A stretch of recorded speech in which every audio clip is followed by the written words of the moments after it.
Hey, good morning, everyone. This is the first ever episode of the Recreational Podcast. I'm your host, Jason, with my co-host. James, Hey, James, how are you today, man? I'm a little bit congested. Congested? Yeah, wonderful timing for starting a podcast. Well, why didn't you tell me that before now? Ladies and gentlemen, he didn't tell me this before this happened. We've only been hanging out for 3 hours, but to be fair, we were watching a movie We were watching and it. not chatting a lot. So why don't you tell the listeners what this show's about? Okay, so we had an idea for a podcast several years ago, and we basically have no authority or any reason at all to think that we I've never should be studied critiquing film. anything. Never No, studied it. I have no credentials whatsoever, but we like shitting on movies, even the ones we love.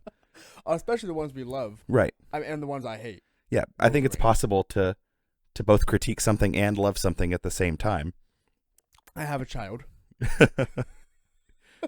But we've pretty much made a hobby of it over the last few years, and we found that when we were hanging out in large circles of friends, as social as we are, everyone was listening to us when we were talking. Oh, yeah. They put their hands together. Right. Hands on their chins, like, Right. what does Jason have to say about this, or what does James have to say about this? Right. I don't know if we're exceptionally interesting people or if we just pick really non-social friends, but we thought we would give this a shot. So here we are. Right. So this has been a long time coming now. So a lot of planning, a lot of equipment gathering, A lot of procrastination, a lot of procrastination. a lot of lays. I mean, let's face it. We really talked about this seriously like a month ago when I was like, I looked at the stuff, man. We can do You this. basically gave an ultimatum. You said, I'm going to spend a lot of money, and I'm going to start a podcast with or without you. and with you was actually. I know how not interesting you are by yourself, Oh, so so I thought that I would lend a helping hand. well, that really hurts. I'm actually just gonna walk away now. We're just gonna put the boom away. You keep going. You're the interesting one of the group, so might as fucking well, right? So what movie did we watch this week or today? I should say. Honestly, it's something along the lines of True Memoirs of an International Assassin. I Oh, think that's yeah. actually it. And it was actually based on a true story, was it, right? That's kind of the premise of the movie, is that he's an author. Kevin James is an author, and he writes spy novels. Uh-huh. And Novel. he's trying to get published, Right. and basically does a lot of background research and starts thinking of himself as an actual spy. And that's basically where the story begins. Oh, and it's great seeing that big tub of lard just rolling around, fighting the most fit people you'll probably see. Right. Kevin James, from what I've heard, is actually a very athletic person. Uh-huh. But could he go against a guy the size of, like, The Rock? Well, I mean, unknowable. You're going to chalk it up to unknowable? So he did that MMA movie a few years ago called Here Comes the Boom. Oh, yeah, I forgot But- about that. And I heard that he did a lot of his own stunts on that one, but I don't know how many years ago that movie came out. You're looking that one up right now? I am going to look it up right now. Bringing up the Googles, or is that the IMDb's? Whatever comes up first. It doesn't matter. I may use Google to access IMDb. You don't have the app? No. You got to get the IMDb app. No, I don't. It I don't have. streamlines it all. No. They I refuse. They take more of your information. Okay, so that came out in 2012. So Kevin James is 54 now. He's 50. So 8 years ago, 46. I mean, Randy Couture won the world championship at 43. So I feel like, Couture is also in shape. hey, Kevin James is as well, okay? I mean, at one point in time, he was in pretty good shape. Now, if you want to speak about MMA fighters, who is that fat one? I can't remember his name. I mean, they're, The really big one, the big knockout punch. He was in UFC for a little while. He might still be fighting. Nelson or something like that. Roy Nelson, Maybe something like that. yeah. I don't know. Something along those lines. It's been a while since I've followed UFC. It has been a while. As I got older and more out of shape, I started realizing that I couldn't be a UFC fighter. It is Roy Nelson. It is Roy Nelson. See? Yeah, UFC or MMA period was at the top of the world in like 2010. Yeah. It was super cool, and That's when now all those games were coming out and stuff like that. right, everybody had an Affliction shirt. Oh my God! I saw this kid the other day. He was this little fat kid at the bar when I get my haircut, and he had this tap out Affliction shirt, Right. but his rolls were eating it. It looked terrible. I was like, oh no, people are still wearing those shirts. Hey, whatever people like. I'm not gonna bash on people's People style. would, like, but dads, I had like those like little metal pieces in the back of it or in the front. Those rhinestones or Thank you. yeah. What a bunch. I bet you that was sick as shit. I bet you it was awesome. You bet you he was awesome. Yeah, I bet you that shirt was awesome. Ugh. From what it sounds like, the shirt might fit me. I may have to get If one. I see that kid again, I'd be like, hey man, Where'd you get that shirt? I'll buy it off your back for $20. Probably paid $100 for that shirt. You make $20. He's a kid. He's probably not smart enough to realize that. I'm talking like a 12-year-old child. Right. But you also said he was large. That's true. It's true. But Anyways, also back to the no, I'm on this topic still. So you've committed. I'm committed. A kid that you offer a kid $20, that's like $1,000 to a kid. I Like mean, a 12-year-old boy, you'd be like, "Hey kid, I'll give you $20." You'd be like, "All right, yeah, cool, $20." right. When I was 12 and if I had $20, I felt like king of the world. Exactly. And now when I have $20, I can't even afford to feed myself that day. Right. I might spend $12 at McDonald's because I'm fat. And I'm still hungry. Right. So And then I just feel bad. There's so much regret. I can't even get a haircut for $20. I mean, you could. You only have like $20 worth of hair up there. Too far. Did I go too far? I'm sensitive. I'm hair challenged. Oh, you're here. I'm height challenged. I'm standing here at a whopping 5'6" on my driver's license, 5'5" in reality, but So where we're at. a lot of you, well, there may not be a lot of you yet, but The three people. you may be wondering why we picked the movie we did. And we felt like it was really easy to go out and pick movies that are in theaters and go shit on them. But we also didn't want to spend the $40 to $50 a month that it would take or subscribing to a service, right? Jason's already a movie nut, and he doesn't have a life, so he can go to the movies all the time. That's true. But we decided we were going to do movies on streaming services because most of you already have them or have access to them through your friend's grandma's Netflix account. Right. There was this funny thing I saw on Reddit the other day. 1 million people own a Netflix account. There's 1 million Netflix accounts out there. 500 million Netflix users. So, Netflix is in there like, what the fuck's going on? I don't feel like the math works out on that. Well, maybe it's 100 million to 500 million. Maybe that's what it is. Maybe. Some shit like that. That's probably more likely. Yeah, because you can have like 6 accounts on one Netflix account. It's and true. If you got Disney Plus, you can have 8 accounts. I had to start passing that shit off. I got Disney Plus, start passing that shit off to friends and family. It's to the point now I refuse to get any more streaming services. I got 4. But Amazon Prime, that Right. one's kind of covered. Amazon Prime, there's so much more incentive than just the streaming. Oh, yeah. Without a doubt. Yeah. But Hulu, That $4 off of my shipping? I'm not about the Hulu life. No, I'm not either. We get Hulu through the girlfriend's parents. Otherwise, I wouldn't have Hulu. They're going to shut you down. If you're listening, Ray or Tracy, please, for the love of God, keep that up. Or Hulu. Who gives a fuck about Hulu? Hulu's owned by Disney and Comcast, and Disney already owns part of my money anyway. I feel like that's the only way people watch Hulu is if they've been given it or somebody else forgot they still have an account and they're still just logged into it on their smart TV. So I bet there's a lot of smart TVs that have been sold on Facebook Marketplace that are just still logged into a Hulu account, and people don't notice the $1 a month that they're losing out on. That would be so great.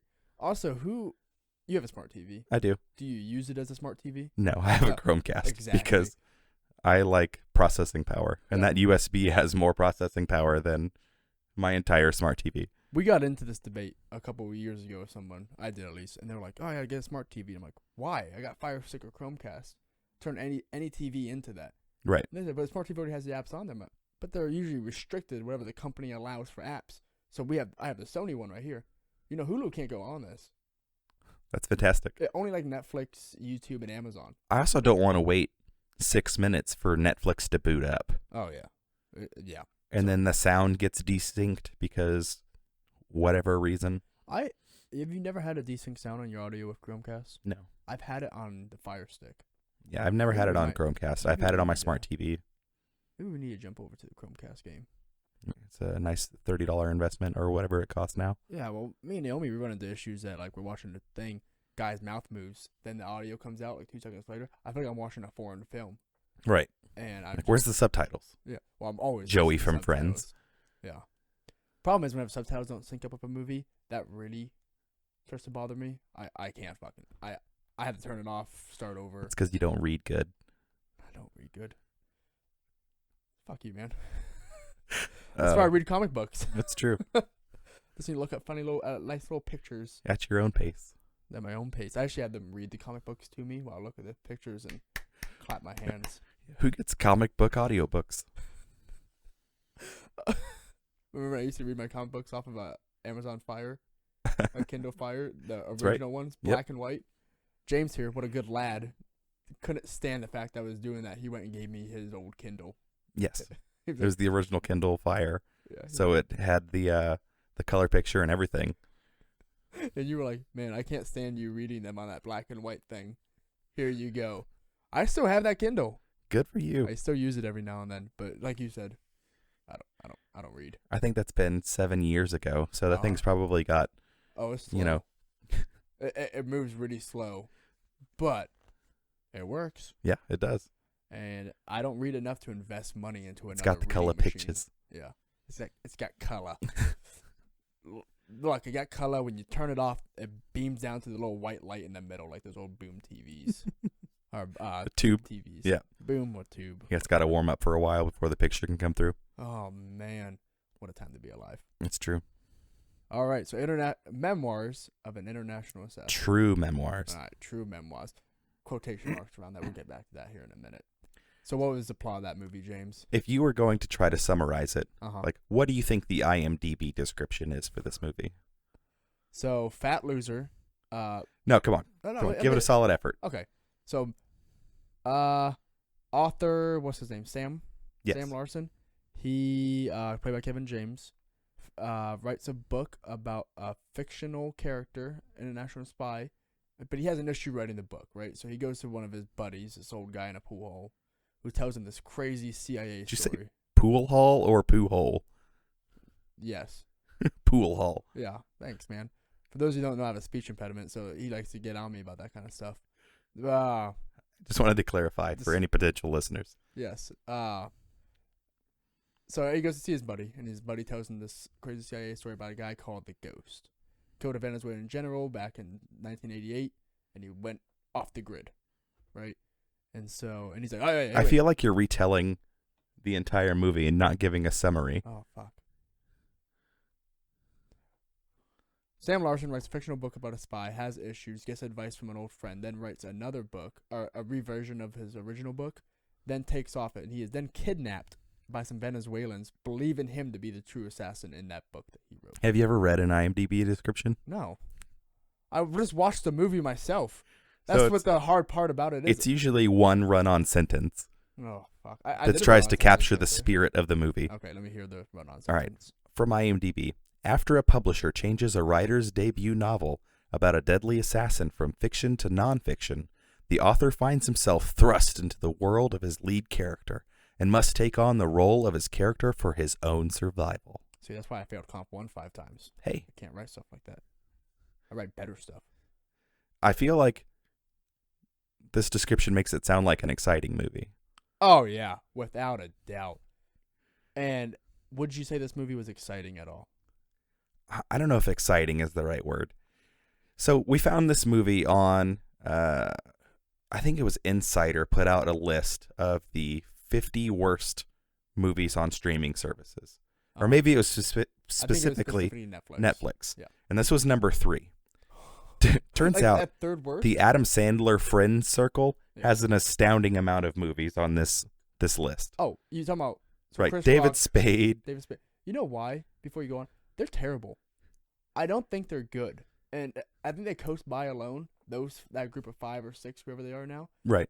In the current generation, because of grown-ups. They are coasting by on that movie alone. Adam Sandler coast by on his golden pieces back in the day. Right. David Spade had a lot of success in the early 90s and 80s as well. I mean, Joe Dirt. Well, I mean, pre that. You're a lot younger than I am, so I remember Tommy Boy and things like that. So at one point in time, he was funny, I think. Right. Maybe I'm reflecting kindly. But so do you find Kevin James funny? I found him funny in King of Queens. Right. Queen of Kings, whatever it is. So like sitcom funny. Right. Because he reminds me of like a dad, like a really goofy just dad who just can't get his life together kind of thing. Right. And but besides that, I don't think he's that funny. So his character is funny. He's not. Exactly. Yeah, I'm pretty sure I've seen clips where he has done stand up. Oh, I didn't Yeah. know he does stand up. Yeah. I couldn't watch bring it. myself to watch it. Yeah, I wouldn't want to watch it. It's not really my humor style. Maybe it's my dad's humor style or something like that. But I really don't get the humor. But Well, I think he was fine in this. It's like Jerry Seinfeld. I don't think he's funny on stand up, but I think his show was hilarious. Like he's a sitcom personality to Right. me. I know he started off as stand up and that's how people knew him. He was the king of stand up. I don't think he was the king of anything. He's not that good at stand up. You got guys like Tom Segura and Bill Burr. Right, but you're and- comparing today's comedy to comedy of 35 years ago. Eddie Murphy. He was around the era of Jerry Seinfeld. Right. They both went around New York City together. And Dude. I would say Eddie Murphy is exponentially funnier. Completely different styles of comedy, though. I guess you're right. Eddie Murphy, Raw, and Delirious are two of the greatest Oh, stand-up God. specials of all time. I still quote those from time to time.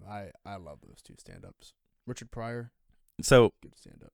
Kevin James, not that funny as a person, for me at least. But I felt like he was fine in this. Yeah. He was good enough. He looked like he embodied the character pretty well. Like, I could believe him being that character. And so that's something I really look for in actors, especially lead roles. I don't want to get a movie. I'm trying to think of one that the actor doesn't fit the character a whole lot. And I think a good example of a movie I really like a lot, Christian Bale with Batman. Right. Actor doesn't fit the character at all. And when I look at this movie, Kevin James, he fits that character, that kind of just boring guy who just wants Not necessarily happy with where he is in life, but Right. wants to live in a fictional world. And he does, because when he's writing the book the first time, you're seeing it as if it's being played, like you're actually watching a movie. Right. And then whenever he takes his lulls in his writing, so he's like, oh, what do I say now? What do I say? His character's kind of just sitting there looking at his watch. And this character is not just a, by and large, fictional character. It is him Right. that is living in this world. He's thinking about what he would do if he was an international assassin. Exactly. And then he has a job where he hates it. His boss in the show is really go into as cringy as possible. Yep. What do you think his job was? He's in an office, right? He is. He gets told he gets the same office thing in every movie. Every movie, like Wanted, Click, all that stuff. Like, Right. Here's a packet. The Matrix. I need this done by Monday. Yeah, get it done today, Johnson. And it's like, oh, but sir, I have plans on. I don't give a shit about your plans. Get it done. Yep. I sent a dick pic to my brother-in-law by accident, so get it done. That was one of the key lines from his boss. Oh man, you know that brother-in-law has him by the balls too. Like, hey man, give me that promotion, otherwise. I feel like that would make Christmas dinner an interesting Oh my place god. to be. Because he's always doing stuff for him, like in the office, where it's like, hey, do jazz hands whenever I tell you to do it. That brother-in-law is like, hey man, whenever I like cough into my hand, you have to like spill your drink on your wife's lap or something. So his boss was trying to get him, trying to send a dick pic to an intern, like a disgusting human being, Good. but accidentally sent one to his brother-in-law. And this is the person that's trying to task Kevin James with work over the weekend. Right. But did you recognize many other people from this movie? Yeah, I recognize a few. So obviously Rob Riggle, Right. he's in this. He's a CIA analyst, I'm guessing. Like a field agent Right. Field agent, that's probably working in Venezuela, where a lot of this movie takes place. The chick from The Office, Isabel. Yes. The one that Dwight is in an affair with. Katie Couric is in this. Yes, she is. Kellen Coleman is who he's talking about. She plays Kevin James' publisher. Mhm. But she I think she did a pretty good job in this. she was Pam's friend in the office, the one that hooked up with Dwight at the wedding. I think she did really good in this. So she was kind of funny at some points. I loved how she goes to Starbucks. One of her crushes is she's a publisher. And so she goes to Starbucks a lot, and she can't use her real name because otherwise people will quote-unquote know who she is, even though she's a nobody publisher. Right. And she's the one who changes Kevin James' fictional book into a True Memoirs book. She made it sound like it was a nonfiction, published it as nonfiction, which is kind of how this movie kicks off. Yep. And her name's Curtis at one point. Right, which was funny. I think she had the most funny moments. Oh yeah, because she was genuinely funny. It was like a genuine performance, and it's believable. Speaking of, how do you publish a book over like 4 signatures? You know, she pulled up her phone and went, "Hey, sign your initials here," and then his book was published. I don't know. I'm not a lawyer. Yeah, it didn't seem right to me. But then she said, "You're gonna self-publish through Amazon," or he said that at one point. I was like, "Why didn't you fucking do that to begin with? You had like all these rejection letters from all these publishers. Just self-publish it. Hope for the fucking best. Roll the dice." Well, Get he it out ended up there. getting paid. He did. He made $5,000 at one point, and that was only when they. That was sold early on. That's when they. That's Sold, before he hit it big time. he hit it big time. Did you recognize Andy Garcia in this movie? The president of Venezuela. No, he was El Toro. Okay, yeah, that's right. I was thinking there the entire time, like, God, I know who this guy is, especially in the final scene, but we'll get to that here in a Right. bit. I looked at his face, I'm like, I know that guy. I don't know where though, but Andy Garcia, huh? And then He's good in this. there's also Ron Rifkin. He played Kevin James' friend who had CIA stories. Yes, the old man Yes. at the pool. At the pool, what did I call it? Pool hall. You called it a poo hole. The poo hole. It looked like a classy pool hall, and definitely not a poo hole. Right. I would go there. We don't have any. Oh no, we have some nice ones here. But Ron Rifkin was in things like Alias and Blind Spot, things like that. Elementary, a lot of sitcom shows. Yep. He was in Limitless as well. Have you ever seen Limitless? I'm talking about the TV show. I've Oh, not seen the movie. Limitless with Bradley Cooper. Bradley Cooper. I like that movie a lot. It was fine. It's where the guy goes limitless. It was fine. That's It's an stupid, office- but that's it's an office fine. Quote for you.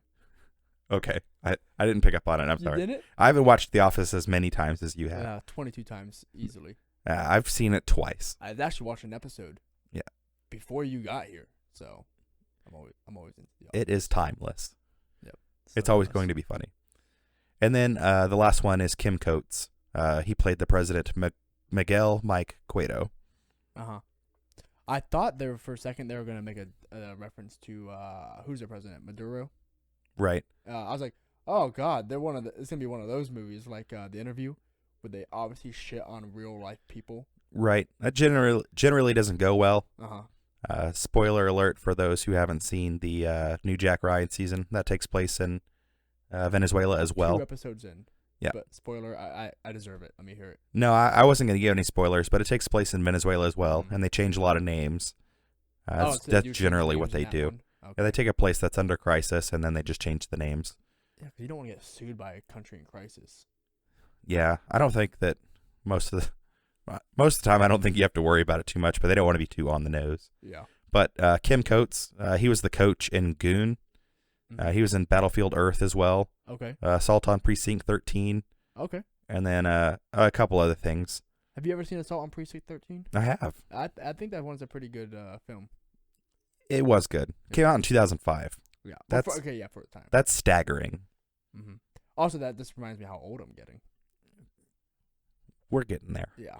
It really bothers me sometimes. It's tough. It's tough when it gets put into context. How old I'm getting. You're like, oh man, the Xbox 360 that just came out a few years ago, and you're like, oh wait, 2005? Holy shit. Yeah, you ask somebody when they were born at work, and they say 2002. Oh no, that's a real thing now.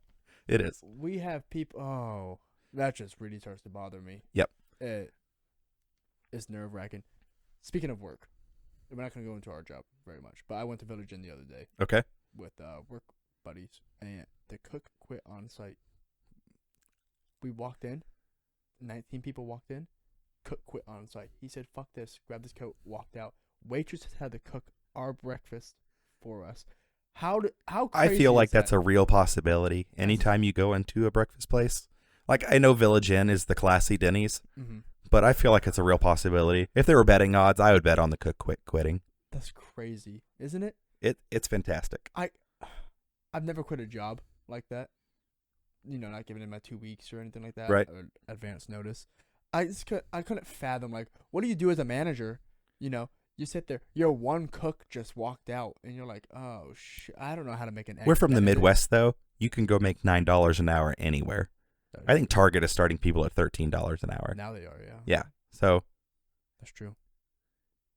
I made $11 working at a bowling alley. yeah. So Pretty cush. I don't think his risk was that high leaving Village Inn. That's fair. But he just grabbed his coat and fucking walked out. I was thinking that, I'm like, Bold move. I like it. yeah, I'm like, I hope he has a I job can respect lined up. that. I was thinking about his family's sake, you know. Like, I love it. Yeah, at least old enough to have children. How old do you think he was? 27. Okay. So yeah, that's a real possibility. 27-year-old. We're also in the Midwest, so there's a chance he had 5 kids. Oh my God, isn't that the truth? Oh man, 5 fucking kids. I would cry. That's what people do when they come to the Midwest. Like, that's the goal in life.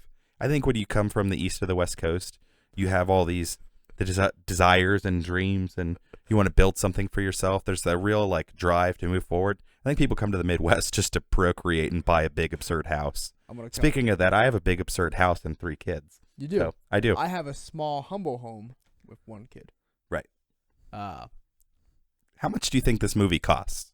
Oh, that is a good question. I think it cost them about $50 million. How much did it look like they spent on this 20. movie? It looked like a 10 to 20. I think they spent around 50. It looked like they paid Kevin James and Andy Garcia $15 million a piece and then spent $20 million on the movie. Mm-hmm. Let me hear it. So there's different numbers. There always is. There's no accurate.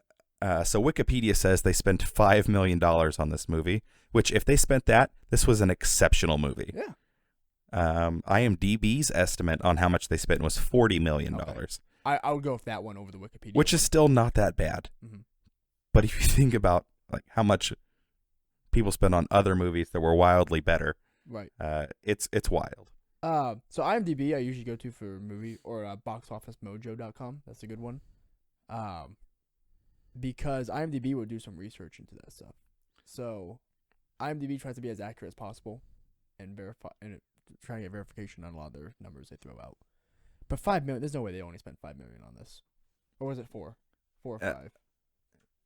I forget at this point. Yeah. I closed that tab. Yeah. Okay. Only one tab at a time. One tab man, I like it. No,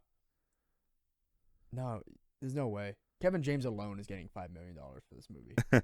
Probably. Did you go find that website I told you about? No, I'm looking at other movies that had low budgets. Okay. Things like Paranormal Activity. They spent $15,000 on that movie, and it made almost $200 million. They made a lot. I remember when that movie came out, people made a big deal about it as the scariest movie ever, and then it was nothing because it was Napoleon Dynamite, $400,000. That's it. Yep. I believe that. And they made $46 million.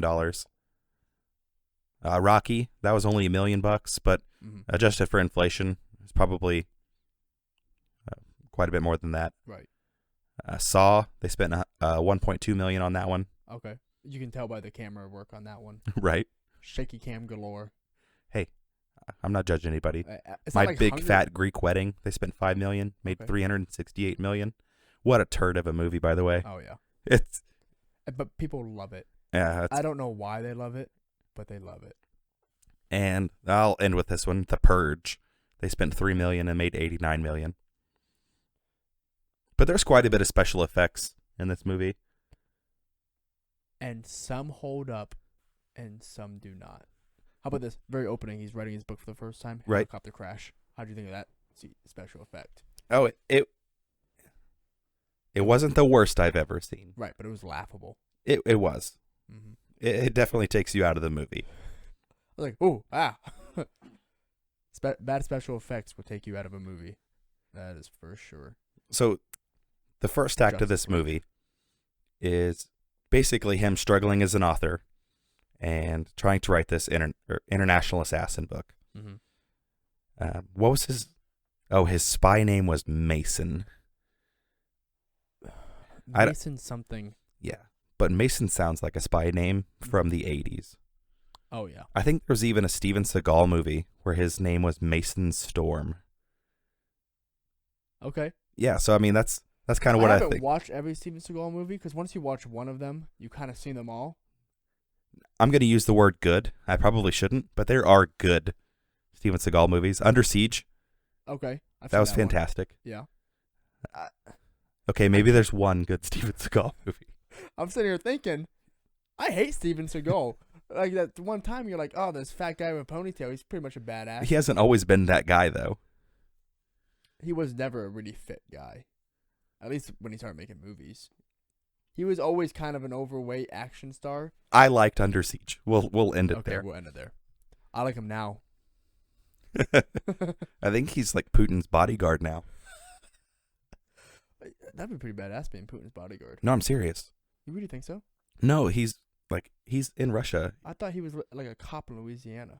Well, that was like 6 years ago. God, time flies. Yeah, he's actually running around with Putin. I don't think he's actually a bodyguard. I think it's just cool for Putin to run around with Steven Seagal. Right. Like Kim Jong-un running around with Dennis Rodman. Right. Yeah. International relations. You got to keep them up. Anyways, back to the movie. You keep getting us derailed, Jason. I'm sorry.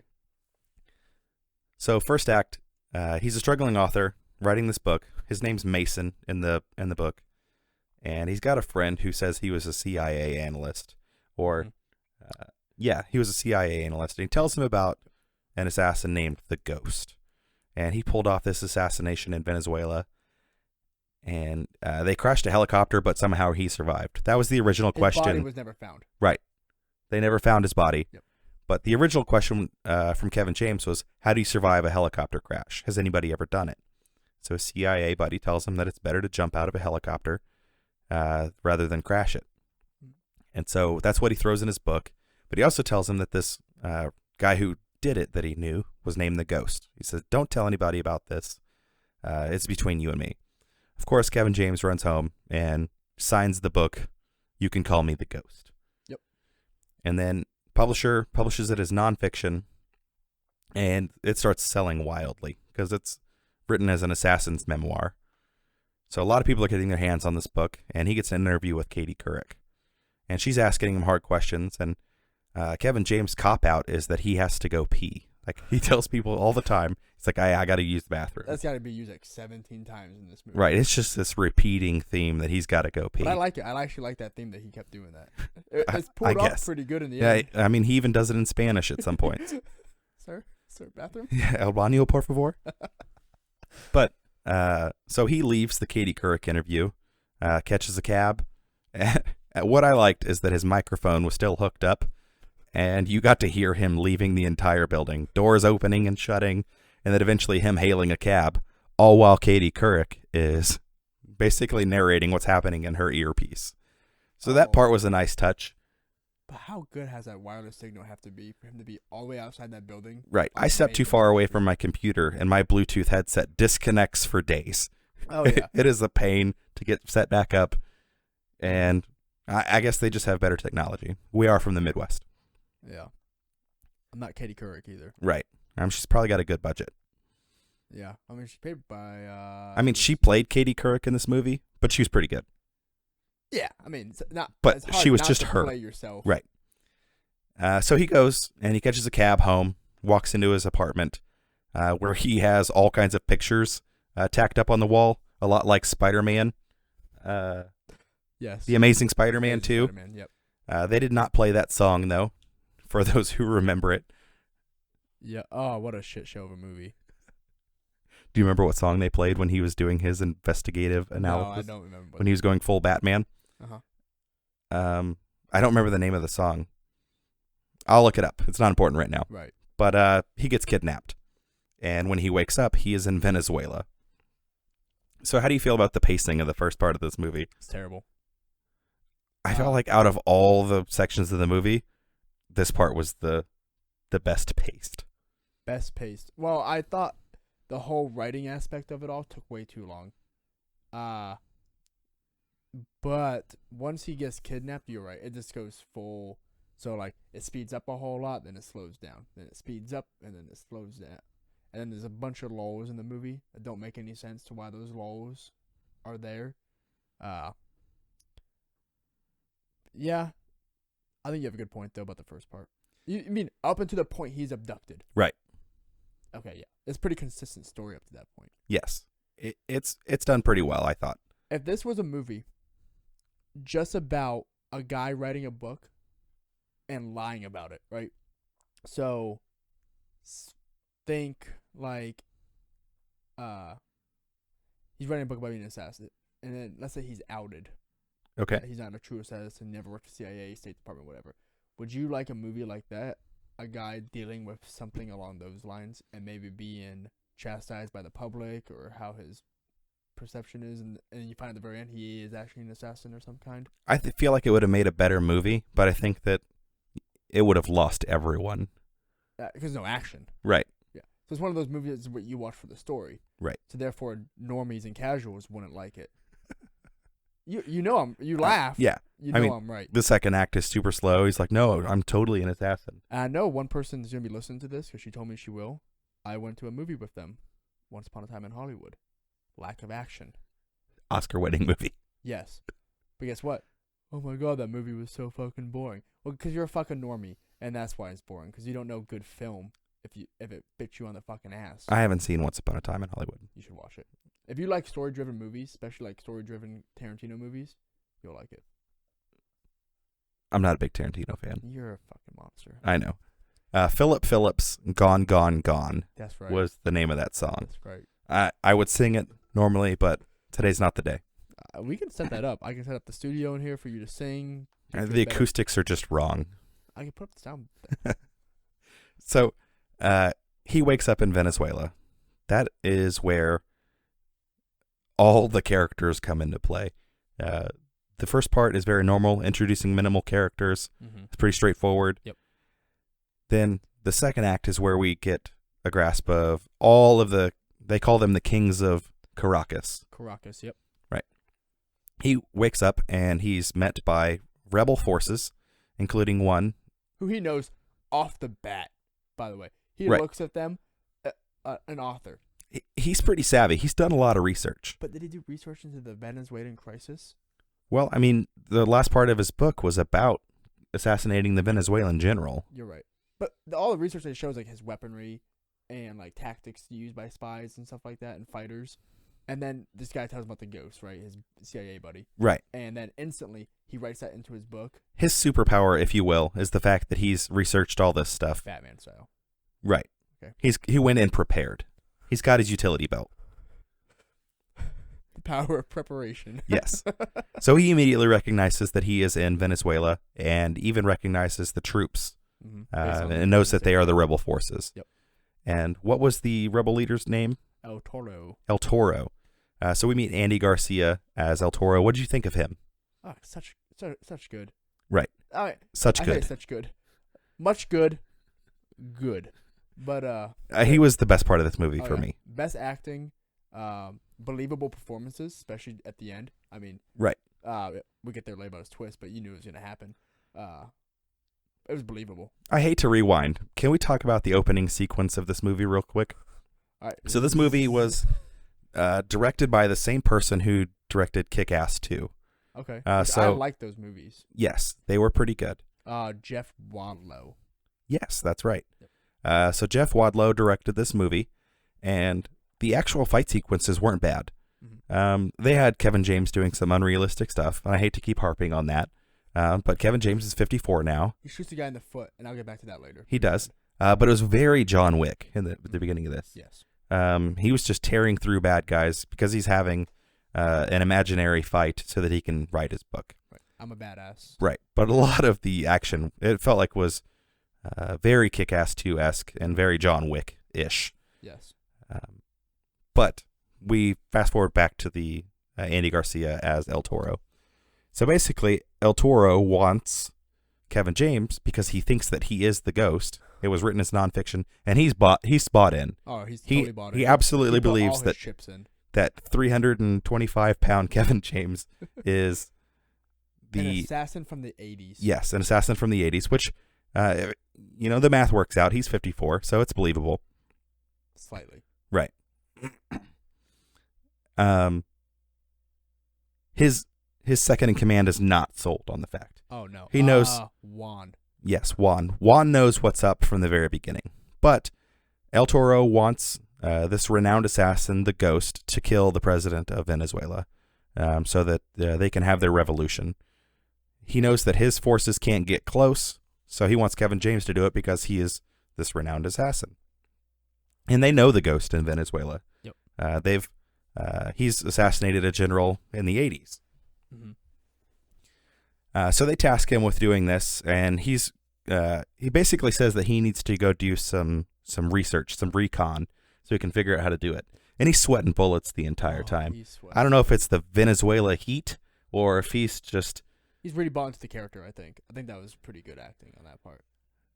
He's terrified. Yeah. Kevin James is just shit scared the entire time. But they go to the recon point, and Juan, the second in command, the guy who doesn't believe Kevin James, goes with him. And Kevin James is saying the entire time that he's like, I'm not the ghost. Mm-hmm. And there's this another common theme in it that no one believes him, because that's what an assassin would say. Right. And so he's telling everyone all the time, I'm not the ghost. Juan believes him and also doesn't believe that he's the ghost. So he goes with him, and Kevin James... locked him in a room. Right, after he told him he had to pee. And he went pee, too. Yes, it was a ruse. He went and freshened up in the bathroom and then locked Juan out of a different room and then left on a motorcycle. Yep. Sorry. All good. So he leaves, and then he gets abducted by a second group of people. And do you want to tell us who he got abducted by this time? So this time he gets abducted. No, he goes to the police. He does. And the police abduct him. That's right. And that was a weird part of the movie. Right. Because now they're not working for El Toro like I originally thought they were. Right. And now they're working for a Russian guy named Masovich. Right. Antoine Masovich. He's a Russian heroin smuggler. And by the way, guy looks like he smuggled his heroin. He's a Russian oligarch whose family moved to Venezuela 40 years ago. He grew up in Venezuela. Okay. Yep, that's right. And no eyebrows. Right. Bald guy walks around in a Speedo and a robe. And he's a crazy motherfucker. So he abducts him. Or the cops abduct him. And they're questioning him. And they're like, we want your fucking money before we send you to Masovich. Because the cops are greedy. Right. Then comes in Laura Croft. And I say Laura Croft. It's a Venezuelan Laura Croft. So basically his rescue, the DEA agent named Bolivar. Yeah. And she dresses like Laura Croft. She has her hair in a ponytail. Yes. She walks in with the shoulder holsters. She does. And she kicks the piss out of everybody. This is why I want to get into the shooting people in the foot part. So she jumps out of her van the same way he does in the opening scene of this movie. She shoots a guy in the foot. And instead of, like in every fucking movie, the guy falling down dead or something, right? He literally goes, my foot, my foot, and he starts jumping around like that's believable performances. Because in every other movie, someone gets shot in the foot, and they're like, oh fuck, I'm dead. Right. The one shot in the foot got me. He ends up living though, and they all get away, and he goes to see Masovich for some fucking reason. Yep. So she rolls in exactly like he did at the beginning of the movie, and takes out several people. Was there only two? Two. Okay, so there's two. One. And she kills one thing that bothered me about this part of the movie is her and the detective are maybe 15 feet away from each other, and they are not behind cover. They are standing. She's kneeling. He's standing, and they empty magazines at each other, and no one gets shot. Not a single one. She kills the other guy though. Right, she does. Yep. I mean, she's a sniper sliding across the floor, shooting the guy in the foot. That's heck the guy of a she shot. Shot in the foot is the guy that got away. Okay, and then she fought the other guy. Yeah, okay. Yep. Killed his ass. Right. So she's a good shot when she needs to be. Well, sometimes. Right. And then when the plot allows for it. Correct. And then empties a magazine at another person 15 feet away and hits nothing. Good. So the person that plays the Russian is Andrew Howard. He was in Limitless as well. He played Gennady. Okay. And he's also going to be in Tenet, the new Christopher Nolan movie. Yeah. I don't know if I'll like it. That's always a roll of the dice with Christopher Nolan. Yeah. But usually I like his movies. I'm a big fan. Yeah. Talk about storytelling. Yes. And awesome effects in movies. Score. Yes. All that stuff, yeah. So that should be exciting. But he's been several things. He normally plays this type of character. Drug dealer type. He was even a drug dealer in Limitless. Yes, he was. He was the Limitless drug dealer. Yes, he was. But he did a good job of playing a crazy Russian oligarch, walking around in a Speedo, volunteering his women to Kevin James. A cheetah robe. Yes, a cheetah robe. Oh, yeah. My women are a lot of fun. Yeah, I can tell from all the splashing. Right. They're splashing water at each other. Like in every movie, chicks in a pool always just splash each other with water 24/7. Yes. And so now we've met the second king of Caracas, Masovich. Antoine Masovich. And he wants Kevin James, or the Ghost, because he thinks he's the Ghost as well, to kill El Toro. Yep.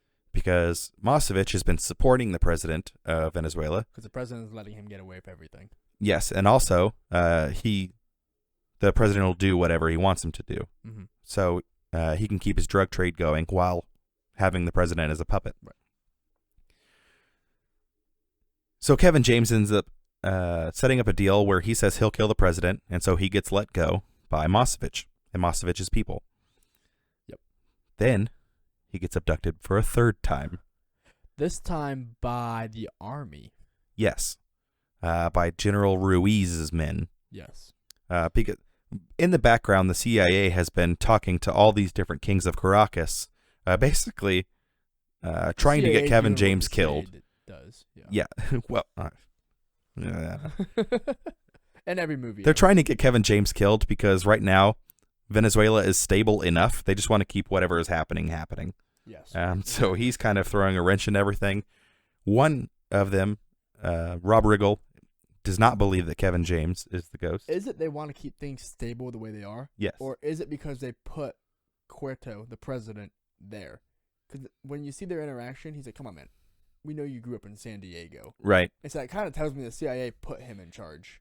They definitely have a couple strings attached to the puppet president as well. Who's not from Venezuela. Right. He's from San Diego, which is fantastic. Yeah. But yeah, they're trying to get Kevin James killed. So they tell General Ruiz and the president that Kevin James is there and he's going to try to assassinate the president. Yep. So General Ruiz rounds up Kevin James as well and meets him. But rather than just have him killed, he basically asks Kevin James, who he thinks is the Ghost as well, to kill Masovich. So now we've met 3 different people. Yeah. Who he thought was going to want him to kill. I guess technically 4. We've got El Toro, we've got Masovich, we've got General Ruiz, and we've got the president. Yep. The president is basically a functioning idiot in the movie. And General Ruiz is actually pulling the strings behind the curtains. There's a lot of people pulling strings. Yeah. And I also love that this guy, not an international assassin by any means, an author who does some kind of weird office work, now has 3 assassin missions. Yeah, he's got 3 contracts open. Over the course of 24 hours. Yes. So basically he gets released again, and he's meeting up with the DEA agent who kicked the shit out of everyone earlier. Yes. And tells her that he's got another contract for Masovich. So Masovich is supporting the president, but General Ruiz wants Masovich dead so that basically the president can do whatever he wants. So he's not being tied down by some crazy Russian guy. Okay. Do we basically cover all the contracts? I think we did. Is there any other characters that we didn't talk about? So we got the CIA in there. Yep. Who don't really give a shit. Right. They're really betting also. They're betting when he's going to die, how he's going to die, and who he's going to kill. Yes. So they don't give a shit. All 3 people could die. One of the 3 people could die. They ultimately don't give a shit. Yeah, they're actively trying to get him killed, but if he does succeed, they want to make money on it. Yeah. From each other. Correct. How was their comment about their salaries? I bet you my salary he does this. Yes. So one character says to Rob Riggle that he will bet him a year's salary that Kevin James kills the president. And he said that's the easiest $17,000 I've ever made, which was one of the more funny lines in the movie. It just caught me off guard. I wasn't expecting it. But Rob Riggle is actually, he's also my type of humor. He's fantastic. Oh, yeah. He's good. So all these contracts have been set up, and the CIA immediately goes to Masovich, the Russian oligarch, and tells him that Kevin James is going to kill him. Yep. So they're basically pitting everyone against each other. Oh, yeah. So they, Kevin James and the DEA agent, what's her name? Bolivar? Her last name is Bolivar, but that's pretty common in Venezuela. I don't remember her first name. I don't either. But they hatch a plan where they're going to try to get the president on tape saying that he wants to kill Masovich, which would make her able to get them extradited. so they don't actually have to kill anybody. Because, again, Kevin James is not an assassin. So they hatch a plan and decide that they need backup. So they go back to El Toro. Rosa, okay. So they go back to El Toro and ask him for help. They tell him that they're going to kill the president. And he's all in because he thinks that he's the ghost. Yep. So they hatch a plan and end up going to the inaugural dinner where the president's celebrating getting his, was it 5th unelected term? Something like that. That's a good way to put it. Yes. Yep. So they go to the party. It's a ball, like every spy movie ever. There's inauguration ball. Yes, inaugural ball. And Rosa and Mosevich end up dance fighting on the floor. With a knife? No, broken wine right. glass. Mosevich broke the stem of a wine glass, and he's planning on killing Kevin James. Yeah. Rosa comes in to save him, and they end up like waltz/tango fighting. Yep, good. And then they take it outside. They take it to a bedroom of the palace. Yes. And so I was thinking they walked casually down the hallways of this giant palace. And as soon as they walk into that bedroom, he goes, "Will this be good enough?" And she's like, "Yeah." And then they start fighting. I thought there was going to be a twist. They're actually on a team or something like yes. that. Yeah. They're in love. But that was not the case. There was already too much plot going on for there to be something like that. You can't throw so much plot in plot. Yes. So Kevin James ends up running into the president, who he's trying to get on tape, ordering the hit, and the president recognizes him from his Katie Couric interview. You're the guy in Katie Couric. Yes. And so he knows that Kevin James is full of it and asks Kevin James if he'd seen the auto-tune version of his Katie Couric interview. Right. Which I want to see that. But it would be funny. Yeah. So Kevin James asks him if he has a computer in his office that he could show him, and he's like, "Oh, absolutely." And he orders Juan, who's posing as a waiter. He orders some pigs in a blanket from him. Yep. But he calls him Juan. And so Juan gets disturbed now because Juan's like, "Oh, fuck, I've been outed." Right. And then it's like, I just call them all Juan. Right. He turns out he's just a racist. So he tells Juan he needs some pigs in a blanket, and they go up to his office to watch the video. Well, Kevin James starts inquiring about the hit on Mosevich, but General Ruiz gave him the hit, and President Cueto. He wants President Cueto to say it. Yes, he needs him to say it, but Cueto's just like, "Yeah, do the thing that Ruiz told you to do," and he's like, "Yeah, I have no idea what you're talking about." So he eventually gets him to say it, but Kevin James is he's in a tuxedo. Yes. And he's large. Yeah, good. And so the buttons on his... Why did it take you so long to say that? Because I don't like dumping on Kevin James. But it serves the plot. He seems like a great human being, but this is in fact what happened. Yep. So the buttons on his shirt are all bunched up. A screaming abort mission. Yes. And President Cueto can see the wire through his shirt. Which I thought was nice. Because it's like literally like barely poking out, and you see Cueto just like looking, like twisting his head a little bit, like, "Hey man, is that a fucking wire?" Yeah, he tries to tell him it's like his iPhone. My headset. Yeah, it's my headset. My Apple headset. Yeah, so I can listen to music, blah, blah, blah. Doesn't work. And President Cueto tells him, he's like, "Yeah, it's fine. I'm not upset. I hate this job. I hate the people. I hate the food." So you know what I'm going to do? So he pulls a gun out of his desk. Kevin James thinks the jig's up for him. Right. But is it President Cueto? Yeah. Is that the same name from Jack Ryan? I'm only a couple episodes into this season. I feel like it's the same name. Is that the Venezuelan president's name? No. It's Maduro. Yes, it is. Yeah. Okay. Anywho, sorry. I had a thought. Yeah. They're connected. Yes. They're in the same universe. The same universe. John Jack Krasinski Ryan shows up in this. Jack Ryan's also there. Maybe Jack Ryan is the ghost. Oh.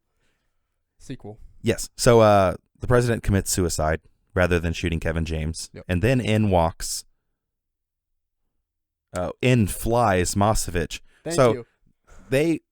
Mosevich and Rosa were having a fight inside a bedroom where I thought they were going to get it on and it was all going to be a ruse.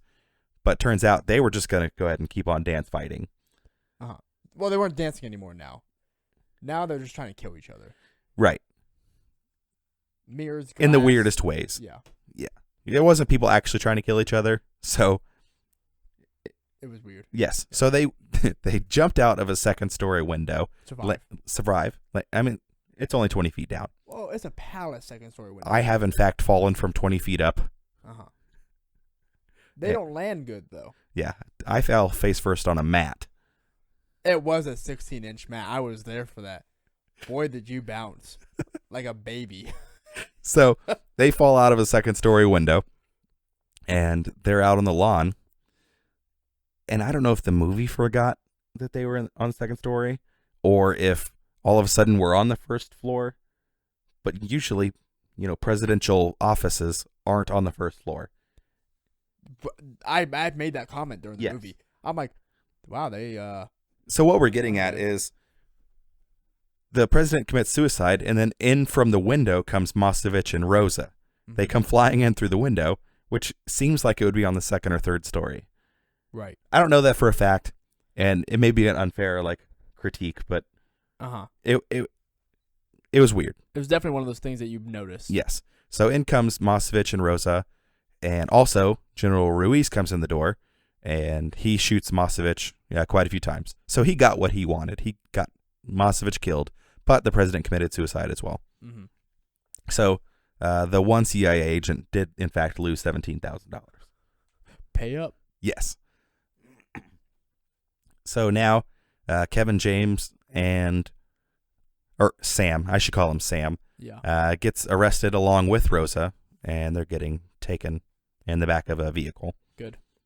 El Toro ends up showing up, and he gets them out of the vehicle, talks about a deal that he brokered with General Ruiz. Yep.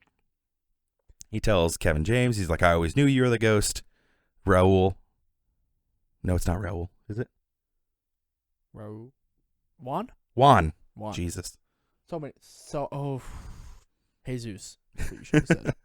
So Juan apologizes because he thought that he wasn't, and then now he's proven that he was the ghost. Yep. And they take Rosa one way, and El Toro asks her for help, resetting up the government. Yep. And he also tells Kevin James, he's like, you can ride with me, and we'll go do some stuff. Good. Kevin James thinks he's on his way back to America, and he's finally free. So Rosa and Juan leave, and El Toro pulls a gun on Kevin James. Uh-huh. They're going through this discussion about how he's going to write songs of him. He's going to be this hero, but he does still have to die because he knows too much. Right. And it's just a lot of Kevin James basically pleading that I won't be alive, though. And he's trying to rationalize it, which it's a pretty funny sequence. He's like, no, I'm going to write songs. It's going to be awesome. Like, we'll paint murals. But I won't be able to see it. Yeah.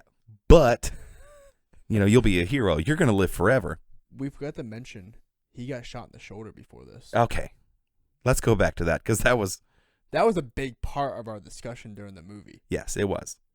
So Kevin James gets shot by a rifle. Yes. From across the street, through the back of his shoulder. Yes. And at first you're like, okay, it clips his deltoid. Or shoulder blade. His lat, right? Yeah, it looks like he got shot through the meat of the shoulder, like, the merely a flesh wound type deal. And you're like, okay, he'll be fine. Then you see it from a different angle later. Right. You see the blood spots in his shirt. And it's a rifle, a high-powered rifle. Yep. And he gets sniped. Yeah.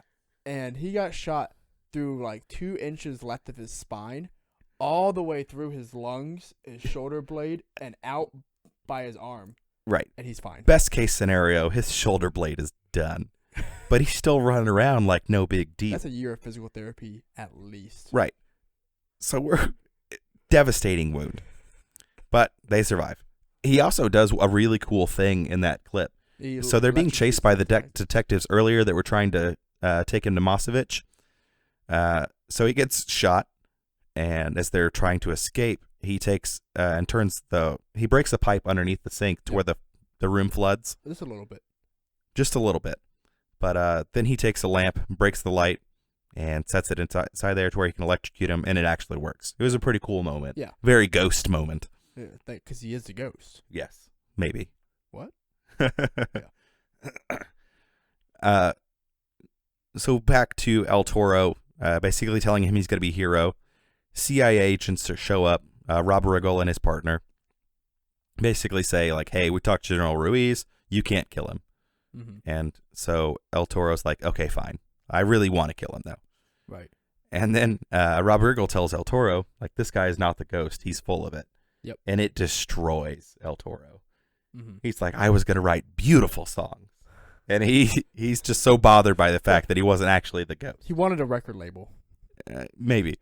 He wanted a hero of the revolution, and he's not going to get it. He's a big fanboy. Yeah. Big fan of the ghost.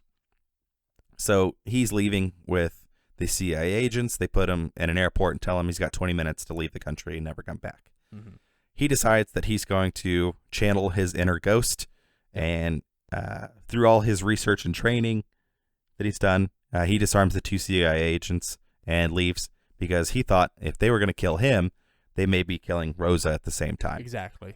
Which, he was right. Yes, he was. It's a great assessment that he made. Yeah. So Quality assessment. he leaves, takes their car, and there's this. Rob Riggle has a shtick, and he wants to C4 everything. Yes, he does. There's He's no always about assassinating or C4. poisoning anybody. It's just like, well, let's grab the C4. Let's grab the C4. So Kevin James opens up the back of the CIA vehicle, and what do you know? There's C4 in the back. Giant case of C4. Yes. So should have said Rob Riggle's personal C4. Yes. Said it right there. So Kevin James rigs up the SUV to drive itself, and I don't know where he got all the stuff for it. The rope, you mean? There's rope back there. Remember he said, I got a bedroll, I got rope, I got C4. But there was also like a human figure inside His suit. the vehicle. Was it his suit? Yeah. Okay, so he set it up to where it looked like there's a person. Because then he put the body vest on. Okay, you're right. Yep. He drove the When did he SUV. get the time to do that, and how did he learn how to do that? I don't know. Hey, Who learns this how to isn't set Game up of Thrones. C4? I'm not concerned with timelines. It's not about timelines. Do you know how to rig up C4? If I gave you a case of C4 right now, could you? We've rig it already up? established that he's the Batman of this You're right. universe. Okay, I apologize. He did so much meticulous research. Yes, he's fine. I So he had to make this podcast. I still didn't know how to fucking do it. The day I got the shit, I'm like, this doesn't make any sense. Yeah, we may be doing this for no reason. This recording might not ever make it anywhere, but we'll find out. Hey, we're rolling the dice here. So he sets the SUV up to drive itself, and he drives it through the front gate of the Rebel compound where he knows Rosa's being held. Yep. Do you think he knew which building she was being held in? Of course not. He's only seen the one building that he was held in, and the one that did all the meetings in. I assume that's the same building. It Okay. didn't look like it though. So he drives this building, drives the SUV through the village. I mean, he could have very well taken out the building she was in. Oh yeah. Because it's a rocky road. I mean, we're not talking about... And then, funny enough, the car didn't even go straight. It kind of veered off a little Yes, it did. bit. So because the car veered off, she survived. Yes. Hashtag blessed. So the SUV crashes in the woods. It drives all the way through the village and back out the other side. All the rebels that were inside the village are now chasing the vehicle because he put the human silhouette in there. Which is a lack of supervision right there. Not be like, hey, no. You stay back here. Yeah. So it looks like Kevin James set the C4 to go off with a key fob. So Back again. How did he learn the how to rebels do that? the rebels open up the vehicle, and it looks like the C4 had been crudely just stuck and taped to the top of the steering column. And the rebel, right before the vehicle gets blown up, says Chapter 17. So that's where he figured out how to do it. Like whenever he was That's right. researching Chapter 17, that's how he learned to operate. Yes. Another common theme throughout this movie is that people, whenever he does something kind of cool, It's like the Zombieland rules. Right. They'll quote his book because everyone Yes. has read his book and memorized it by this point. Yes, they talk about how it's the next Twilight. Yeah. So he's frantically trying to set off the C4 with the key fob, and he has to keep running closer and closer. Style. Yes, but we've all been there. Like, unlock, come on. Put it to your neck. I learned this trick. I don't know if it really works. I've tried it before. Maybe that's just to get people to shoot electrons and radio waves into their head. I don't know. Maybe it's just a ruse, a 4chan prank. Is it a government ruse to? Maybe. Who make it knows? stupider? I've never actually had success with it. Stupid. Maybe my head is just too large, though. That's a real possibility. So many electrons in there. That's true. I wear like a 7 3/4 hat, so I mean I've got a big noggin. Yeah, that's a pretty big head. Yeah. 7 5/8 for me. So. So not much smaller. I have a pretty big head for how small I am. It's true. He's like a bobblehead. Ears to match. Who you fucking? So he blows up all the rebels at this place, and out walks El Toro, Juan, and Rosa. Mm-hmm. And he's got this. I don't really remember this part for some reason. Basically, she's on a noose. Oh yeah, that's right. He gets her off the noose. Juan gets stabbed. Yes, by El Toro. He stabs his second in command because Juan won't shoot Rosa. Yep. He's actually in it, because he's a freedom fighter. Right. He's not in it for the power. So El Toro wants to take over the country and take over the drug trade. Talked about earlier, with El Toro's twist was pretty obvious. Yes, right? He was going to become the bad guy. But he was a very endearing character. Like that was the interesting part about this movie is Andy Garcia played him so well that you liked him a lot, even though he ended up being the bad guy. And you knew he was going to be the bad guy. Yes, the entire time. So the reason he hadn't killed Rosa yet is she's the DEA agent who's been following Mosevich for so long. And so she knows the drug routes and things like that. And he wants it. Yes, he needs it so that he can take over the drug trade and be president of Venezuela. Yep. So Kevin James comes in and basically starts some ruckus. Yep. Juan gets stabbed. He saves Rosa after she's cutting the noose off. Yes, he shoots the noose off. That was you're right. He did. Yeah. What a great shot. It was, but it was also point blank. I still would have probably emptied out like at least 4 or 5 rounds before I actually hit it. Yes. And then El Toro gets a hold of Rosa, and they head out to an awaiting helicopter. Who called in the helicopter? We just saw the whole village. Yep. There was no helicopter. Yep. Who called it in? What timing? I mean, it's incredible. Yeah. Either he just showed up and went, oh, fuck, they need me. I got to turn it back on. Because when he landed, he probably turned it off. Right. We didn't hear a helicopter come in. No one talked about a helicopter. Yeah. He looks over to his left. He sees Toro running there. He's like, right. Oh, fuck. Start. Because Toro's going to kill me. Yep. He'll get pissed off the man. But conveniently, Kevin James has done a lot of research on helicopters as well for his book. Because that's what the opening scene was all about, was him researching how to survive a helicopter incident. Yep. So they're in the helicopter, and he runs and jumps in, and he's trying to wrestle the gun away from El Toro. El Toro shoots the helicopter pilot, because what movie is good without shooting the helicopter pilot? Which happened in... It's a risky business to be a helicopter pilot in a movie. Yeah, I wouldn't want to be one. No, they always get killed. Yeah. But apparently helicopters will fly for a long time with no pilot whatsoever. Twice in this movie have there been helicopter pilots getting shot, and it stays afloat just fine. For minutes. And at first you're like, no. The second time, though, the real life situation, right? Not the book situation. Right. When he actually does shoot the pilot, El Toro is quick about pushing the pilot's body out. Oh, yeah, because Kevin James is dangling. So El Toro shoves Kevin James out the side. Right. Kevin James is hanging on the landing skid. Is that what you call that? Yeah. Of the helicopter. He's hanging off, like any good movie. Well, El Toro is flying the helicopter. El Toro tries to fly him into a tree, and Kevin James does a muscle up to get back into the helicopter. I weigh 155 pounds. Like I said, 5'5". I couldn't do a muscle up. Hey. I hit the gym every day. You should probably do better. I probably should. I could not do a muscle up. You should be inspired by this movie. You're right. Peak physical fitness. You're right. You know what? I'm going to do a muscle up. It's going to be life-changing. I'm going to do it. I'm going to do it today. Yep. So Kevin James does a muscle up back into the helicopter, and they ended up hitting the tail rotor of the helicopter on a tree, which damages it to the point where... Spinning out of control. Yes. Because they need a crash. You need the crash. The whole thing has to come back full circle. Yep. So they end up dragging El Toro back out of the seat, and more gunfighting, fighting for a gun ensues. Kevin James shoots him. Yes. So throughout the movie, he's been practicing this flip gunshot, and everyone tells him it's not practical, and it's also just wildly dangerous. The things people do with guns in this movie make me nervous the entire time. Oh, he could have shot himself in the knee. So many times. I probably would have enjoyed better. Or in the face. Yeah.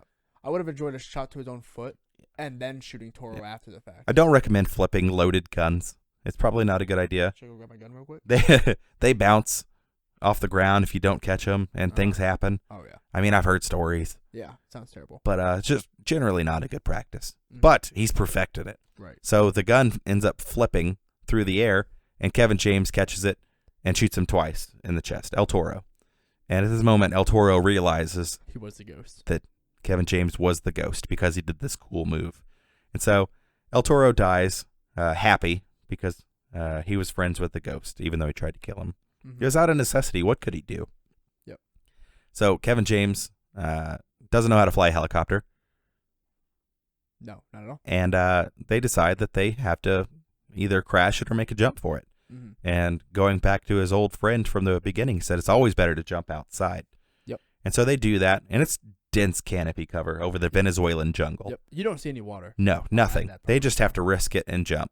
Mhm. But that's the safer move, apparently. And so they jump, and they end up landing in a lake. Yep. And so they're all good. Yep. And they get out of the water, and Kevin James is trying to make a cool comment after they get on the beach. Right. Tries to shush Rosa, and she ends up like damn near breaking his hand. Yeah. It's pretty funny. But what do you know? General Ruiz is waiting there in a Jeep. This helicopter's been flying for minutes. And then Ruiz is right there on the spot. Yeah, he's just ready to go. I don't know if he'd been following it the entire time, or if maybe How he. could you? I mean, he's that thick canopy. Yeah, but there's a road. There's an improved road right next to this conveniently placed pond. That is true. So Ruiz gets out, and he decides that he's got to kill Kevin James too. Yep. But what do you know? There's a sniper waiting conveniently as well. Yes. And so he kills both. The really funny part is he kills General Ruiz's aide. And the car, who's not doing anything. Yes, he's just sitting there. 10-2 on the steering wheel. And then General Ruiz looks at Kevin James like, what was that? And Kevin James shrugs. And then the sniper shoots Ruiz. General Ruiz as well. He's a slow shot. Yep. He's And- not a Lee Harvey Oswald. Then the sniper comes out, and what do you know? It's his old CIA analyst buddy. Because he was truly the ghost. He was the ghost, So real quick, which was would this have been a better movie had he wrote the book about the ghost, get, kidnapped, all this stuff goes on, and then you start thinking maybe he really is the ghost, like all the shit he starts doing, maybe he's just a bumbling idiot, acting like he's not the ghost the entire time, and then he kills Toro. Toro goes, "I knew you were the ghost," and you're like, "Oh shit, maybe he was the ghost," and then the old guy shows up, like the true ghost. This had to be the old guy, just the. I feel like that's what they were going for on this one, but at no point were you ever convinced that there was a possibility that Kevin James was the ghost. Well, because the guy told him the story of the ghost, right? Right. So had you never seen that scene I- before, Yeah. would you Or have maybe if they believed? just had them sitting down sharing a beer Mhm. or something like that. Yeah. Yeah, I I think that would have been better if there was at least an idea in your head. Right, like, oh my god, that this he guy was could possibly be the ghost. And then you Maybe it would have twist been better if he was a CIA analyst or something like that, rather than being a pencil pusher at an office. Because then you're in your head like, oh my god, maybe this guy could be the ghost. But maybe all this time he's just a bumbling idiot on purpose, Right. but he's actually a genius. Yeah. And then it comes the very end, old man shows up, saves the day, and you're like, oh nope, he was never the ghost. He was just an Yeah. idiot who got lucky. Maybe that would have been better. Yeah. I'm not sure. But he ends up being the ghost the entire time. And the movie pretty much ends. He Juan- writes the sequel. Juan ended up surviving. Becomes president. Yeah, he runs for president. And Rosa is seen in the crowd supporting him. CIA agent is like, fuck, we can't control this guy. Yep. So they're frustrated by the fact that Venezuela is actually going to be a functioning Country. democracy. Yep. Kevin James writes a sequel about dealings in Colombia Yes. that mirror Venezuela And this time almost you're right. identically. It's written as a fiction. Yes, it is written as a fiction this time, even though we know that it all happened. Yep. And he does another interview with Katie Couric. Who outs him again. Yes.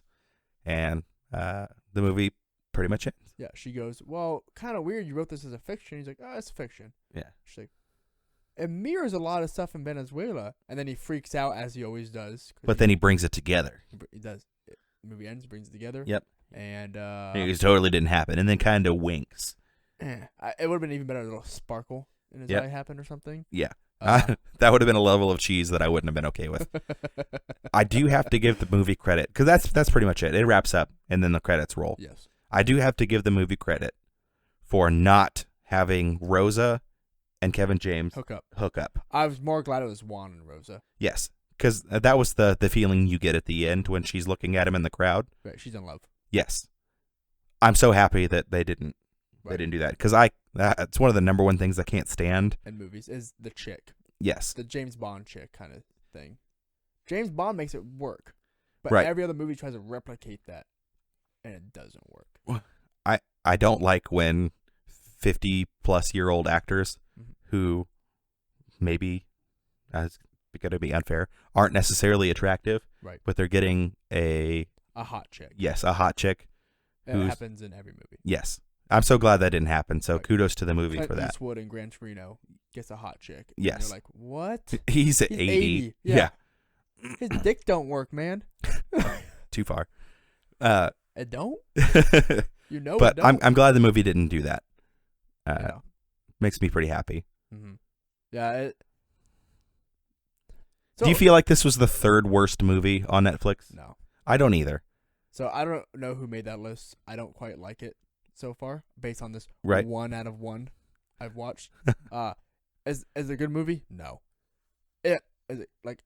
Could you have sat down with your girlfriend and watched it and been all right with it, spending your hour and a half that way? I could have. Yeah, it was only 90 minutes.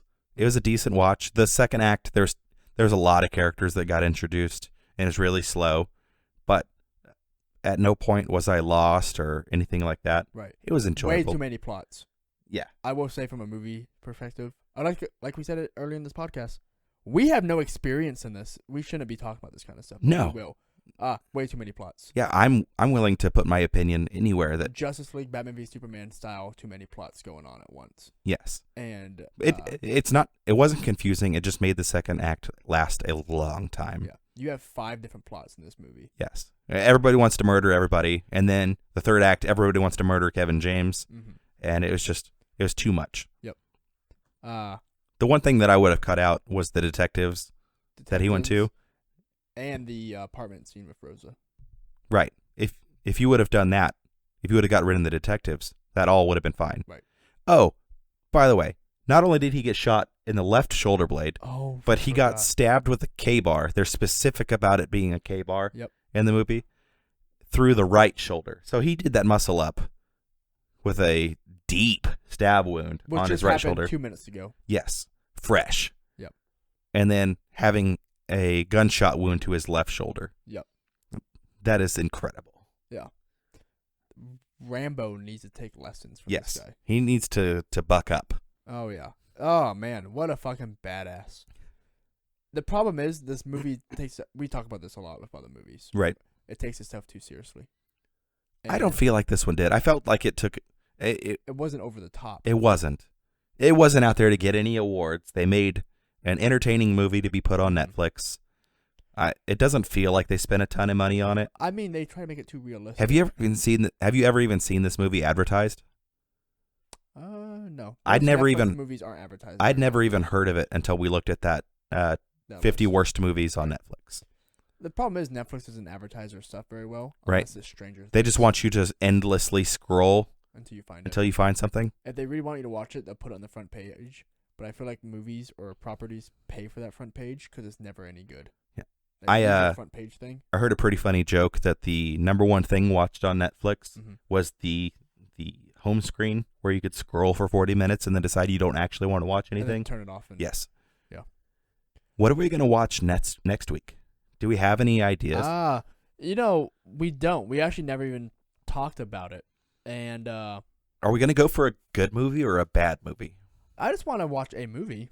Like, does it have to be good and or bad? Because we have established. So, okay, your favorite movie, go. What is your favorite movie? My favorite movie? Yeah, you can even say if it's a series, you can let me know. Interstellar is my favorite movie. Well, good, because that's my top 3. You know it is. We have talked about this a lot. We have shit on that movie. Yeah, and plenty. It's one of those movies I can still watch all the time. Dark Knight, I can, and V for Vendetta. Correct. And I can still shit on those movies. Harry Potter, I love that series. And me and you sat there, watched all 8 movies. Right. And we just absolutely destroyed it. And I feel like you could be critical of something that you like. Yes. So because this movie was not I wouldn't say that it was a good movie. It was entertaining. It was fine. They had problems, but I also didn't mind how I just spent the last 90 minutes. Right.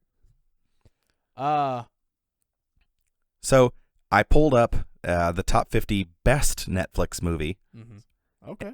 And this one's done by Thrillist, so it's a different Right, not publication.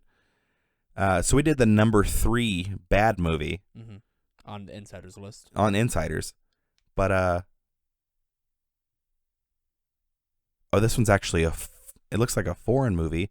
Okay. Called it's spelled OKJA, so Okja. Yeah. But it looks like it was directed by the same people that did Parasite. Oh man. Yeah. Have you seen that movie yet? I haven't. It's really good. So maybe we should do Okja. Yeah. Parasite was really good. I wasn't quite sure whether it was Oscar-worthy good, but it was really, really good. The number 2 movie is The Irishman, and I've already spent 3.5 hours watching that movie. Yeah. Did you finished it? I did. I didn't. I did in one night. I stayed up till 2 o'clock in the morning. Oh my God. Was it good? I enjoyed myself. Okay. It looks good. I know, though, I don't have 3.5 hours. That's a long time. Yeah. That's too much time to spend with you. I mean, we'll talk about this another day, but we spent time watching 12 hours of The Lord of the Rings together. We did. And I say watch because I couldn't hear anything. And so I literally just watched it. So Jason came to my house. We're going to go into it now. I am the biggest Lord of the Rings fan. Maybe not the biggest, but I'm a huge Lord of the Rings fan. Okay. It's a sacred movie to me. Right. And Jason had never gotten past The first one. Fellowship of the Ring. He'd never even completed it. Continue. You're going to make people turn this off. Please don't stop listening to me and James because of my one opinion on Right. this. I said I don't like Tarantino movies. That's going to upset some people. Yes. But So just lost I finally talked Jason into coming over and watching Lord of the Rings. And I'm thrilled because I love the movies. But I've also got a brand new baby that is upstairs. Oh yeah. So Cooper was brand new car smell. Weeks old. Yeah. Weeks old. So I didn't want to have it the normal thunderous volume that I would. Right. So I kept it at what I felt like was a medium volume. Because you've watched the movie before. Right. I can almost quote the movie. And so we finished all the movies, and Jason's like, yeah, I don't get what all the fuss is about. And 12 hours of movies. Yeah, it's the extended version, the only way to watch it. Yep. And so we watch all of it, and then we go back to work. And he's like, yeah, I really didn't get all the fuss. And I'm just puzzled. I don't understand how another human can, live that experience and not like it. So a few weeks later, another one of our friends asked Jason, he's like, so what didn't you like about it? Jason says, I don't know. I couldn't hear most of it. No, it wasn't that. We're talking about the movies and there's certain character names you're dropping. I'm like, who? What character is that? Oh, and yeah. You're explaining it to me. I'm like, oh, that was his name. And like, they only said it 7 times. I'm like, oh, I want to be honest with you, man. Now that's been a couple weeks. You're right. I was talking about how Galadriel gave Gimli her hair. And I asked who and Gimli how was. big of a deal that was. Yeah. And you asked me who Gimli was. 12 hours of movies, and he asked me who Gimli was. What kind of psychopath goes 12 hours in a movie and doesn't ask their friend to turn up the volume? It's in your house, man. I'm just trying to be respectful. I could have turned on subtitles. I could have done anything. You know what? I would have preferred subtitles. But yeah. So don't listen to Jason again? about Lord of the Rings. You want to watch them again? Don't challenge me to a good time. I'd have a terrible time, but we'll talk about it. We will. I don't think that we'll do it for the podcast. Right.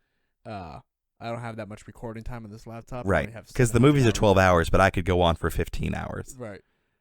So I think that unless we get a request in by somebody whose opinion we care about, any listeners that we don't know, it's going to happen. if there's any listeners that we don't know that recommend a movie from a streaming service, I'd be happy to review that movie.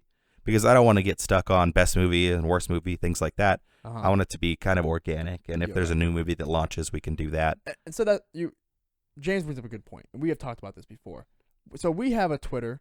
We have a Facebook. We don't have a Twitter yet. I've dropped the ball. I'm a college student, an older college student, and my math final was last week.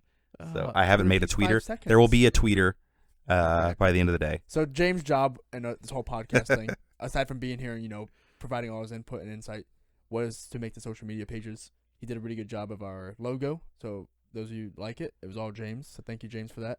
And It's not a really good job. I liked it a lot. It was PowerPoint. I liked it a lot. Don't take it away from you, okay? I acquired the equipment, the space, and all that stuff, right? And then know how to edit and record. Jason's invested. I am very invested. A few $100s. And James' job was to make Facebook, a Twitter, an Instagram, and an email, which he did. All but one. Yeah, all but Twitter. And I asked him last week to make a Twitter. He said, not yet. I will tonight. I asked him 5 days ago. Okay, I dropped the ball. We've illustrated that I dropped the ball. Yeah, so but the Twitter will be made before this recording goes out, James. Okay. And we will have a Twitter at Recreational Critics. We have an email, recreationalcritics@gmail.com. And you can also find us on Facebook and Instagram. If you have any questions or any suggestions for us, please hit us up on there. We will be monitoring that regularly.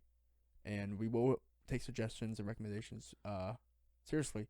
Also, we will have a Q&A for some questions at the end of our podcast if the time allows. And we feel like the market is pretty saturated on people reviewing movies that are in theaters, but I don't think that we're 100% opposed to it. Right. I think we'd like it to be more of a rarity than anything.